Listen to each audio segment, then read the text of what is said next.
Hello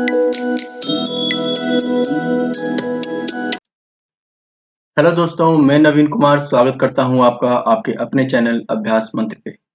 BPSC ने assistant professor की post के लिए एक एग्ज़ाम कंडक्ट की थी 21 सितंबर को 3 ब्रांच के लिए सिविल इंजीनियरिंग, इलेक्ट्रिकल इलेक्ट्रॉनिक्स और कंप्यूटर साइंस की। तो मैं इस वीडियो में आपको सिविल इंजीनियरिंग के एक्सपेक्टेड कट ऑफ के बारे में डिस्कस करूँगा। तो मैंने कुछ डेटा कलेक्ट किया है पिछले कट ऑफ को एनालिसिस करके और बहुत सारे डेटा को स्टोर करके। तो उसके बेसिस पे मैंने एक कट ऑफ एक्सपेक्ट किया है जो मैं आपसे शेयर करना चाहता हूँ, क्योंकि बहुत लोगों का डिमांड था कि क्या कट ऑफ रहेगा इस बार, इसके बारे में कुछ बताने के लिए। तो सबसे पहले मैं ये बताना चाहूँगा कि किसी भी एग्जामिनेशन में जो कट ऑफ होता है वो किन किन बातों पर डिपेंड करता है। सबसे पहले जो है वो कितनी वैकेंसीज जो अनाउंस की गई है, टोटल नंबर ऑफ वैकेंसीज जो इस केस में 306 है सिविल के लिए, और कितने कैंडिडेट उस एग्ज़ाम में अपीयर हो रहे हैं। तो देखिए ये जो डेटा है आपका 2300, ये टोटल एलिजिबल कैंडिडेट का डेटा था जो कि बीपीएससी ने अपने साइट पे रिलीज़ किया था। सिविल इंजीनियरिंग के कैंडिडेट जो है वो 2300 एलिजिबल थे, ठीक है, जिसमें कि अप्रोक्स 70 to 75% अटेंडेंस रही होगी। ओवरऑल 63% अटेंडेंस थी, तो लेकिन ज़्यादातर सिविल के कैंडिडेट दिए हैं, सीएस में अटेंडेंस कम था। तो आप मैं बेस मान रहा हूँ कि जो एलिजिबल कैंडिडेट है उनका, क्योंकि हर एक बार कुछ ना कुछ आपका 70 से 80% इससे ज़्यादा लोग नहीं अपेयर होते हैं एग्जामिनेशन। और डिफ़िकल्टी लेवल जो तीसरी चीज़ पे डिपेंड कर रही है वो है डिफ़िकल्टी लेवल। तो मैं कंपेयर करूँगा पिछले बार से, तो जो वैकेंसी है वो 306 है और लास्ट टाइम जो थी वो 74 थी, ठीक है। ऑलमोस्ट 4 टाइम्स वैकेंसीज इंक्रीज हुई है इस बार सिविल के लिए। लेकिन आप कैंडिडेट देखेंगे तो पिछली बार जो एलिजिबल कैंडिडेट थे वो 373 थे, ठीक है।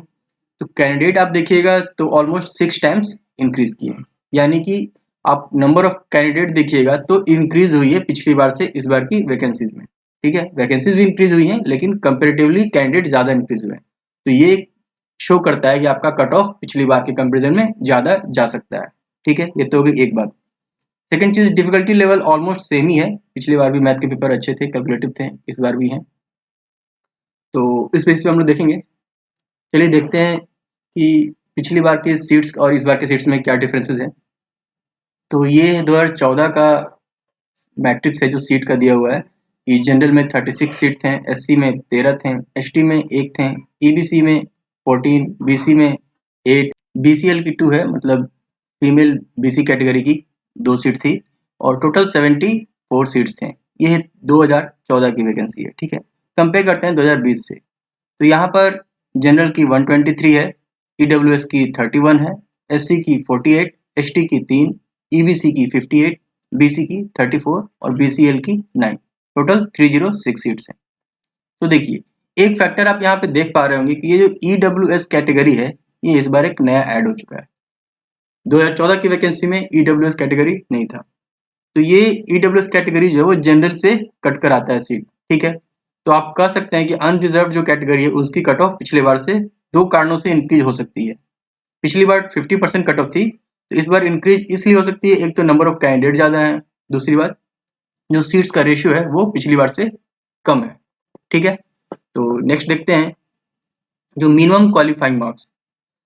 बीपीएससी ने अपने नोटिफिकेशन में कुछ मिनिमम क्वालिफाइंग मार्क्स रखे हुए हैं अलग अलग कैटेगरी के लिए। जैसे जनरल के लिए यह है 40% जो कि 16 मार्क्स के पास आता है, बीसी में 36.5 है, ये 15 के पास आता है, ईबीसी में 34% है, एससी एसटी और बीसीएल के लिए 32% है। ये जो मैंने नंबर लिखा है ये क्लोज इंटीजर लिखा है, जैसे कि अगर 12.6 आ रहा है तो मैंने उसको 13 लिखा है, ठीक है। 0.5 के क्लोज में लिखा है मैंने।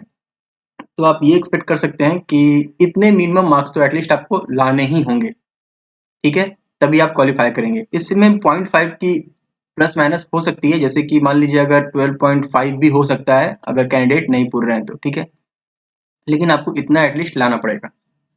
तो ये एक मिनिमम क्वालिफाइंग मार्क्स बीपीएससी ने बता रखा है, पिछली बार भी ये फॉलो हुआ था। ये है प्रीवियस कट ऑफ, ठीक है। 2014 में जो वैकेंसी आई थी 74 पोस्ट के लिए, उसकी कट ऑफ है, ठीक है। जनरल कैटेगरी के लिए देख पा रहे होंगे आप 25 है, ठीक है, 50%। एससी के लिए मैंने आपको बोला था मिनिमम क्वालिफाइंग मार्क्स, देखिए 32% मिनिमम क्वालिफाइंग मार्क्स था, यानी 16 नंबर। तो ये इतने कैंडिडेट क्यों ही बुलाए हैं। एक चीज और ध्यान दीजिएगा आप, जनरली ये लोग 1:3 के रेशियो में बुलाते हैं कैंडिडेट को, लेकिन इससे कम भी हो सकता है। जैसे यहाँ देख रहे हैं 1:3 रेशियो फॉलो नहीं हो रहा है, 74 सीट्स थे तो 144 कैंडिडेट को ही उन्होंने बुलाया। क्यों? क्योंकि जो मिनिमम क्वालिफाइंग मार्क्स है, अगर आपको वो तो क्रॉस करना ही पड़ेगा। जैसे जनरल में देखिए ऑलमोस्ट 3 टाइम्स हैं, ठीक है, क्योंकि इन्होंने क्वालिफाई किया। लेकिन अगर एससी में देखिएगा तो सीट्स 13 हैं लेकिन इन्होंने 10 ही बुलाया, मतलब कि इक्वल नंबर में भी नहीं बुलाया है, क्योंकि ये जो मिनिमम क्वालिफाइंग मार्क्स था 16 नंबर, उतने कैंडिडेट ही क्वालिफाई कर पाए, 10 ही जो कैंडिडेट है वो 16 नंबर ला पाए। इसीलिए हमको ये देखना पड़ेगा कि मिनिमम क्वालिफाइंग मार्क्स लोग लाएं। तो इसलिए 1:3 का रेशियो फॉलो नहीं भी हो सकता है, किसी कैटेगरी में होगा किसी में नहीं होगा, ओवरऑल हो भी सकता है और नहीं भी, डिपेंड करता है कितने क्वालिफाइंग मार्क्स लोग ला पा रहे हैं, ठीक है। तो इसलिए ऐसा कुछ श्योर नहीं है कि कितने टाइम्स बुलाया जाएगा। तो ये लेकिन है कि आपको मिनिमम क्वालिफाइंग मार्क्स आपको लाने हैं। देखिए एसटी का कट ऑफ आप देख पा रहे होंगे कि अच्छा खासा रहता है, 21 है, ठीक है। क्यों? क्योंकि इसमें सीट्स कम है। जैसे कि आप देख पा रहे होंगे एसटी का कट ऑफ बीसीएल हो गया या फिर आप देख सकते हैं ईबीसी सबसे ज्यादा है, क्योंकि इनकी सीट्स कम है, ठीक है। कट ऑफ मैंने बताया था कि नंबर ऑफ सीट्स पे डिपेंड करता है, तो ये एक फैक्टर है, ठीक है। जो इस बार का एक्सपेक्टेड कट ऑफ जो है वो ये मैंने एनालिसिस किया है। मैंने कुछ रिस्पॉन्स मंगाए थे आप लोगों से, सर्वे किया था कितने किसके मार्क्स आ रहे हैं। तो मुझे जो डेटा मिला उसमें अप्रोक्स मैथ में लोग 8 के पास नंबर ला रहे हैं और टेक्निकल में 16 ला रहे हैं, ठीक है। तो ये देखिएगा तो 24 के पास हो रहे हैं, लेकिन क्योंकि ये डेटा कम है कंपेरेटिवली जितने लोग एग्जाम दिए उनके कंपेरिजन में डेटा बहुत कम है। देखिए बहुत सारे फैक्टर होते हैं कि सर्वे में पार्टिसिपेट बहुत कम लोग करते हैं। दूसरी बात, जिनका एग्जाम खराब जाता है वो पार्टिसिपेट नहीं करते हैं, तो इस कारण से डेटा जो है वो कम मिलता है। लेकिन आप जो बेसिस मैंने आपको बताया है, जो नंबर ऑफ सीट्स का डिस्ट्रीब्यूशन है, उसके बेसिस पे आपका कट ऑफ यही रहने वाला है। मतलब प्लस माइनस ऊपर नीचे हो सकता है 1 मार्क्स का, लेकिन ज़्यादा वेरी नहीं करेगा। जनरल का 23, एससी का 16, एसटी का 19, ईबीसी का 18, बीसी का 21, बीसीएल का 15, ईडब्ल्यूएस का 20, ठीक है। मैंने आपको बताया कि मिनिमम क्वालिफाइंग में लोग लाना चाहिए, उसके बाद ही ये डेटा फॉलो होगा, ठीक है। तो ये करीब करीब देख रहे होंगे आपका 23 जो है वो 40 मार्क्स में डिस्ट्रीब्यूशन है, ये करीब करीब 57.5% नंबर है, ठीक है। पिछली बार कट ऑफ कितनी थी? 50% थी, ठीक है, जो कि 50 में 25 थी। लेकिन इस बार इंक्रीज करेगा क्योंकि कैंडिडेट ज़्यादा हैं पिछली बार के कंपेरिजन में। और मैंने आपको बताया कि ईडब्ल्यूएस जो है 31 सीट, देखिए आप यहाँ पर ये 123 ही है इसमें, यानी 31 सीट्स जनरल कैटेगरी से इधर आ गए हैं। ये भी एक कारण है कट ऑफ को थोड़ा इंक्रीज करने का अनरिजर्व के लिए। तो ये डेटा ऑलमोस्ट यही रहने वाला है, बीपीएससी पे एक्सपेक्टेड कट ऑफ जो है वो यही रहने वाला है, ठीक है। उम्मीद है आपको ये वीडियो पसंद आया होगा।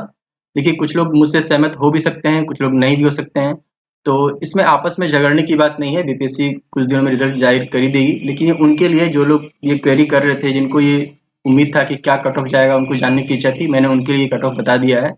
और साइट पे अलग अलग, वेबसाइट पे, यूट्यूब चैनल पे अलग अलग कट ऑफ हो सकते हैं, लेकिन मैंने जो सर्वे किया है ये पिछले डेटा को, इस बार के डेटा को, बहुत सारी चीज़ों को ध्यान में रख कर किया है। तो उम्मीद है आपको ये वीडियो पसंद आया होगा। अगर पसंद आया तो वीडियो को लाइक करें, अपने दोस्तों के साथ शेयर करें, जिन्होंने एग्जाम दिया है उनसे शेयर करें, और चैनल को सब्सक्राइब करें अगर आप चैनल पे नए हैं तो। चलिए, थैंक यू।